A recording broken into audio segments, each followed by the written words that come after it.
Senator Santorum, today you said Governor Romney is guilty of distorting your record, as well as of, quote, lies and hypocrisy. You said this behavior is classic Romney, and no one's holding him accountable. So the same question that Kelly asked, this time to you. Should these barbed personal attacks against fellow Republicans be abandoned by the candidates? Look, I've run a very strong and positive campaign. My ads have been positive. The only ad that I've ever put up that is contrast myself with the other candidates and does so in a way talking about issues. Governor Romney's super PAC has put an ad out there suggesting that I voted to allow felons to be able to vote from prison because they said I'm allowing felons to vote, and they put a person in a prison jumpsuit. I would ask Governor Romney, do you believe people who are felons, who served their time, who've exhausted their parole and probation, should they be given the right to vote? Governor Romney? First of all, as you know, the PACs that run ads on various candidates, as we unfortunately know in this country. I'm looking for an answer to the question first.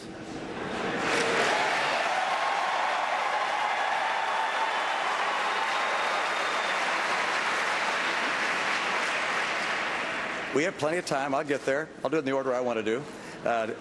I believe that, as you realize, that the super PACs run ads, and if they ever run an ad or say something that's not accurate, I hope they either take off the ad or make it or make it correct. I guess that you said that they said that you voted to make felons vote. Is that it? That's correct. That's what the ad says. And you're saying that you did. Well, first I'm asking you to answer the question because that's how you got the time. It's actually my time. So if you can answer the question, do you believe that felons who have served their time, gone through probation and parole, exhausted their entire sentence, should they be given the right to have a vote? Now, this is Martin Luther King Day. This is a huge deal in the African-American community because we have very high rates of incarceration, disproportionately high rates, particularly with drug crimes, in the African-American community. The bill I voted on was the Martin Luther King Voting Rights Bill.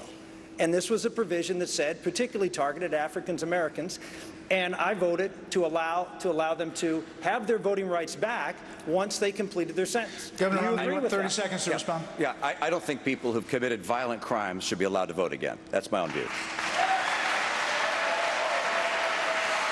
It's very last thing. Yeah, it's very interesting you should say that, Governor Romney, because in the state of Massachusetts, when you were governor, the law was that not only could violent felons vote after they exhausted their sentences, but they could vote while they were on probation and parole, which was a more liberal position than I took when I voted for the bill in the Congress.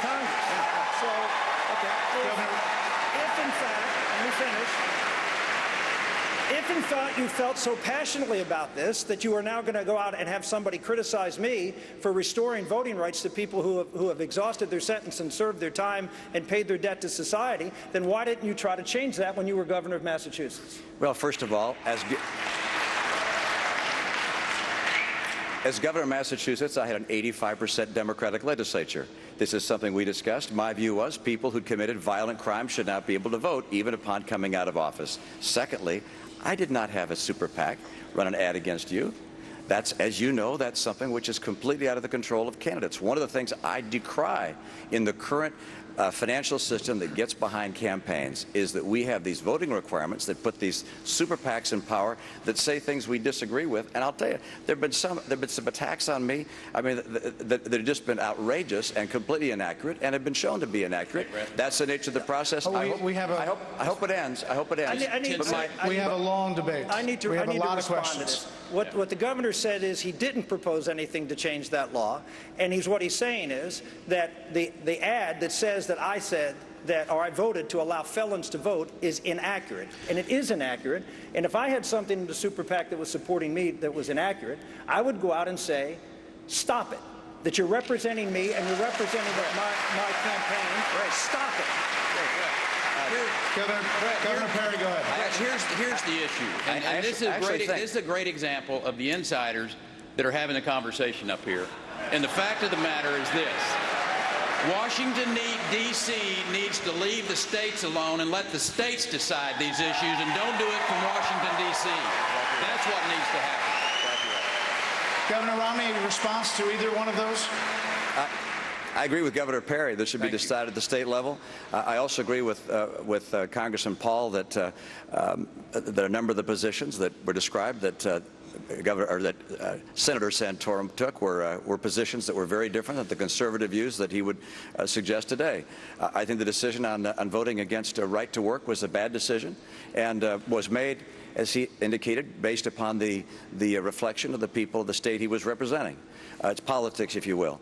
In my state, I had a state that said that they did not favor my position of not letting felons who had committed violent crimes vote. I think it's a position that's reasonable, and that's the position I've got.